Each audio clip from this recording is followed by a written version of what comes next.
This is The Healthy Gamer. You're watching another Healthy Gamer video. Today we're going to be talking about patch 1.0.3. Since it's patch day right now, I thought that would be pretty relevant. There are some huge changes in this patch, and a lot of it affects monks, and most of it is positive. So we'll go into that, but before we do, I just wanted to show you the new website. It looks worlds better than the old one, and wanted to especially point out this background here. It was created by my friend Yuri, and he is an amazing graphics artist. His websites look fantastic, and I'll link. He even made a YouTube video showing the exact process that he went through to create this whole background, and I will link you over to his website and to the video in the description here. Alright, we'll get into the actual patch notes that affect monks right now. For the class, we got a few changes. We can now use more two-handed weapons, two-handed swords. Not a huge deal. I don't know if anyone... does anyone out there use two-handers in Inferno? I know I don't. They're way too slow. And then Serenity, Instant Karma got a little bit of a nerf. The amount of damage reflected back is now capped at your maximum life. And, you know, a few other just small changes. Really not a big deal. Nothing game-changing in here as far as changes to the monk class go.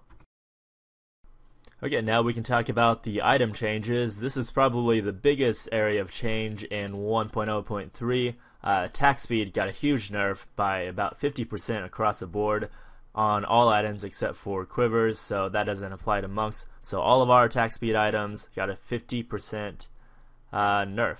So that means if you had, say, rings and amulets and gloves that added up to 50% increase to your attack speed, now that equals about 25%, so that's going to equal out to about a 25% drop in your DPS. That's why I've been building more towards crit than attack speed. Although attack speed is still useful, it's, you know, it's a really great skill because it makes affects everything. It affects how fast your skills cast. It affects all of these other variables, so I think it's still a good stat. And hopefully this nerf makes attack speed items a little bit cheaper. So that's the bright side, but just keep that in mind. Don't freak out when you notice your DPS dropped by a substantial amount. This is what happened. They nerfed attack speed. The other big item when it comes to items is that they changed around the drop tables. Now in Act 1 Inferno you have a chance to get eye level 62 and 63 items, so that should really help out the guys who are stuck in Act 1. You're not going to keep finding all this shitty gear that doesn't help you at all in Act 2 or 3. If you farm Act 1 enough, you should be finding good drops that you can sell for a lot on the auction house, or good upgrades.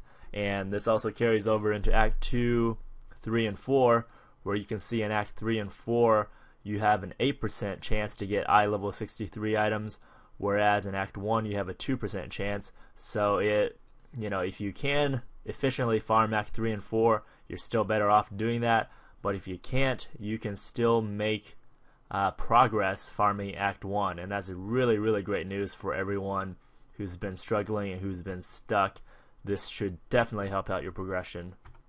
They've made a few changes to bosses. Some bosses have had affixes added to them. For example, Warden in Act 1 now is Fast, Molten, and Desecrator on top of Jailer in Inferno mode. And overall, it shouldn't be a big deal. I think they added this mainly to stop people from skipping elite packs and just clearing bosses and progressing that way. And it's I think if you can handle the elite packs in that act, you should be fine on the boss. There's been quite a few changes made to the monsters. Notably, elite packs will now drop a guaranteed rare if you have 5 stacks of Nephilim Valor on top of what else they would drop normally. So that's cool. That means more rares per run, and it also opens up the door for maybe doing just pure elite pack runs, or going beyond the boss after you kill the elite packs. So that'll be interesting to see how that works out, but it's a good change overall. And now damage from monsters in Act 2, 3, and 4 have been reduced, and that's really exciting. Hopefully it's noticeable, and hopefully it means we have to stack less resist and defensive skills, and hopefully it'll open up options for more variety of builds for monks. really excited to see how that plays out. They changed the AI around on the runner mobs like the wasps and the winged gargoyle things in Act 3, and so hopefully now they're gonna run away a lot less and be a lot less frustrating. I don't think I've been as frustrated with a game as I have trying to fight those damn wasps. Maybe in StarCraft. I raged a lot in StarCraft. I am not a good StarCraft player. But hopefully this change will make it so that those are a lot more manageable for Melee to deal with. And the last change that really affects monks is that mortar monsters now hurl projectiles further, but their minimum range has also been increased by 100%. This is really good news for us. That gives us a lot more leeway to kite and not get hit by mortars, and so that should make it quite a bit easier to fight mortar mobs. So in conclusion, this patch should be a huge boost to monks. Monsters will be doing less damage to us.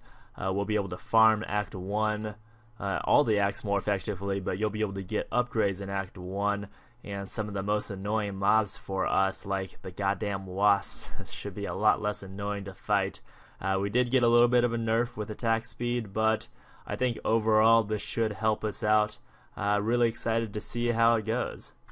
I want to thank you for watching. If you found this post useful, I would really appreciate it if you would hit like in YouTube, and then if you go over onto my website, hit share here on Facebook and like. That really just helps me get more exposure to this content. Really appreciate it. And for your healthy tip today, I'm going to leave you with an inspirational quote that I found to just be really inspiring and really motivating. And thanks for watching.